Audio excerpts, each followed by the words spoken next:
Hey folks, I'm Miriam, and this is my segment where credit is due for horror DNA. So, why are we doing this segment? Well, all film productions go through dire situations that make filmmaking seem pretty much impossible. And we want to show some appreciation for those films that actually do manage to get completed and reach us as an audience. And today we are discussing the successful independent production, Psycho Goreman. Like every movie, I have like 20 to 30 moments where I'm standing there going like, oh, the movie's done. Psycho Goreman is a 2020 Canadian science fantasy horror comedy movie about a young brother and sister duo accidentally resurrecting an ancient extraterrestrial overlord. The film was written and directed by our guest today, Steve Kostanski, who is also known for films like Manborg, Leprechaun Returns, and The Void. Steve actually told us that making this film was somewhat of a once in a lifetime opportunity because not only did he receive the funds to produce it, but he had a lot of freedoms. They basically said, here's the money, do whatever you want with it. That didn't stop him from being absolutely terrified, especially when it came to a concept that was his. He wasn't 100% sure if he would really connect with the audience. I didn't have to appeal to any like studio heads. There was no executive telling me what the movie needed to be. So I was making a very singular vision. And I was a little concerned that like, oh, am I going to put this out? People are just going to be like, what is this nonsense? And as we know from actually starting your film and getting it to the audience, a lot of time can pass. Ultimately, he very much appreciates that audience reaction, but it was nothing he could have anticipated. And now let's continue with the many, many practical effects and costumes that we get to see in the film. When it comes to practical effects, what is the first potential trap that you have in mind? If you guessed budget, you are correct. There were definitely challenges with the creature effects side of things in that we had a budget to make this much stuff and the script had about that much stuff, maybe more like that. Steve says that Masters Effects did a fantastic job, and I definitely have to agree. But eventually, nonetheless, the budget ran dry, and it happened pretty quickly. From that point onwards, Steve and his team were looking at a lot of DIY. Steve, his assistant Chloe, and his producer Jesse actually had to step in and create a lot of the stuff themselves on a very low budget with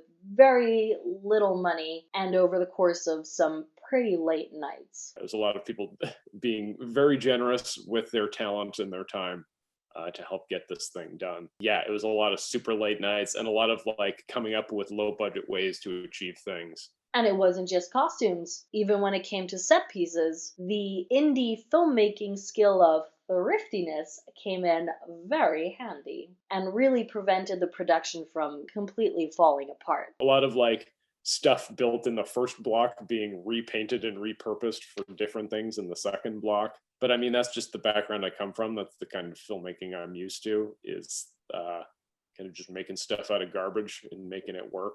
Now, the entire production process was scheduled in individual blocks. The first block of filming actually gave them the opportunity to test PG suit. When I say PG, I mean Psycho Goreman, just footnote there. But yes, to test his suit. Matthew Nineaber, who actually was PG, had never played a creature before. For those of you who know anything about performing in a creature suit, you know that it's a fairly grueling process. It requires a lot of stamina, both physically and mentally. And Steve says that most performers who specialize in creature performances, they have to go to a very specific and special place mentally in order to get through the whole process. A lot of creature performers, like, or people who say they are, you put them in a makeup and they immediately get like claustrophobic and can't handle it. Matt did a fantastic job, but when he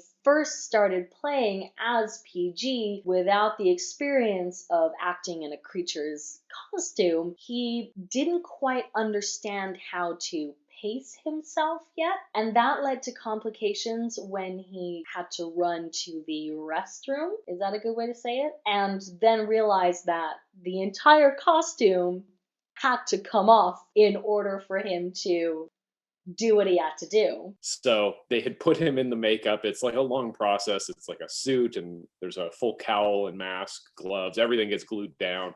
So they put all that on, and then he realized he needed to get it off. This absolutely terrified the crew because it didn't seem like there was an easy fix. Oh, if you like can't handle this, we've built this whole suit around this guy. If and he's the main character, he's the title character of the movie, and so if he's gonna like be getting sick every time he's in the suit, like how are we gonna pull this off? Luckily, once Matt understood how to pace himself throughout production, also tweaking his dietary plan and drinking enough water, it turned out that it was a lot easier to handle. Let's learn that lesson. Stay hydrated, kids. You can never drink enough water. I mean, you can, but most people don't. Just drink. Drink a healthy amount of water. And speaking of water and running to the restroom, they also made a teeny tiny alteration to the costume. Namely, they gave him a P-flap. Moving on to the location. In the original screenplay, the vision was to have this take place in a very classic suburban town. Blue skies, gorgeous sun, but effectively, the moment they got there, the weather was pretty much miserable from day one. The backyard that we were in, which was actually our producer Jesse's backyard, like it was nice and green like on day one, but by the end of the movie, it was just a mud pit. And there it was, another moment they thought the film was going to completely fall apart. Not only was it not the look they were going for, but there was rain. You needed to protect the equipment, and rain creates mud. Walking through mud with a lot of expensive gear really slows the production process down. And remember, there's still a limited time when you're restricted to a specific budget. So what did they do? They adjusted their attitude. They realized it was unintentional, yes, but they realized it was a more sincere look and actually went much better with the story they wanted to tell. The only thing we could do is like on an indie movie, you don't have the luxury of being like, well, let's like push a week and see how the weather is. It's like you have to shoot or you don't have a movie. So we committed to this look of kind of rainy, muddy suburbia instead of like sunny, idyllic suburbia. And in the end, I think it benefits the movie. Like the crazy ball scene at the beginning when they're playing in the mud, chucking balls around, feels way more genuine to me. And that feels more like my childhood because it was like living in Winnipeg, Manitoba. Like the weather was not great all the time. So, you know, most of my memories are of like splashing in puddles and getting messy, like running around in the dirt. Let's talk schedule now. The first block, they calculated a lot more time than they needed. So they had that buffer and they used it, got some extra bonus shots. It seems like the council scene, we had like 3 days to shoot. So we would blast through stuff like that in one day and then be like, well, we got 2 more days. So that's why like there's weird scenes later in the movie of like the council watching the movie play out in front of them. That was all stuff that we made up because we were like, well, we have time, so let's just shoot more stuff because it's funny. But when it came to filming the main scenes, things were very quickly out of balance. When it came to like principal photography, like with the full cast and like the majority of the movie, yeah, the schedule fell apart immediately because of the weather. So I believe on like day 2, we were going to shoot the crazy ball scene, but the weather was so crap that it was like, well, we have to shoot indoor stuff.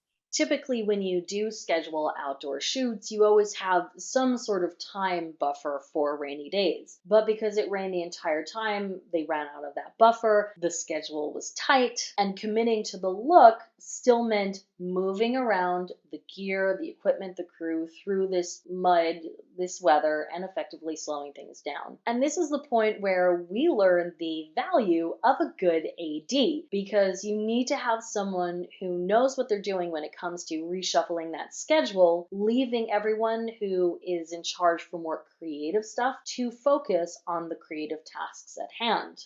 I got to give a shout out to our first AD, Scott, who, if he did not keep on top of that stuff, like we would have been completely screwed. So it's important to not just have a strong concept, but effectively a crew that understands your vision and really does what it can to work towards it and accomplish that. We all got along. That's the crazy thing. Is like this movie was so grueling and at times miserable, and there's a lot of like people standing around like being like, "What is even going on today?" It just would get so insane, but we were the like vibe and the spirit of the set was so positive. Everybody knew we were making a fun thing.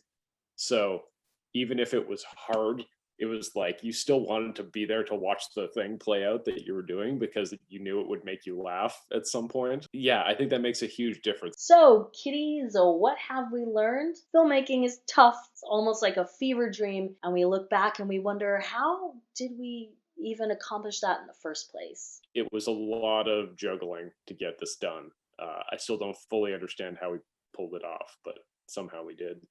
But with the right team, story, and flexibility, we somehow get through, especially if it's a fun concept. It might add that extra push. Fun part of this job and making this kind of movies, everything you're building is so insane and ridiculous that it never gets boring. It gets tough and it gets exhausting and it can get miserable, but it's never ever boring because you're always making something totally bonkers and off the wall. And with that, I am officially giving credit where credit is due. Well done to you, cast and crew behind the film Psycho Goreman. It's a great film, and I had a blast watching it. Also, Steve, thanks for sharing some insights into your production process. You're an awesome guy, and I look forward to seeing more of your work in the future. And if you too, audience out there sitting at home watching this video, want to watch Psycho Goreman, it is currently streaming on Shudder. Before I go, I will leave you a tiny bonus clip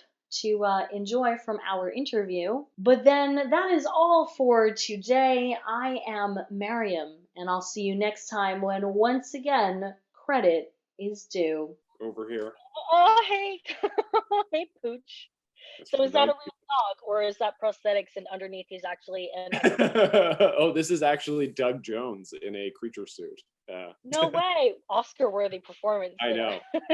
I know. Great job today, Doug.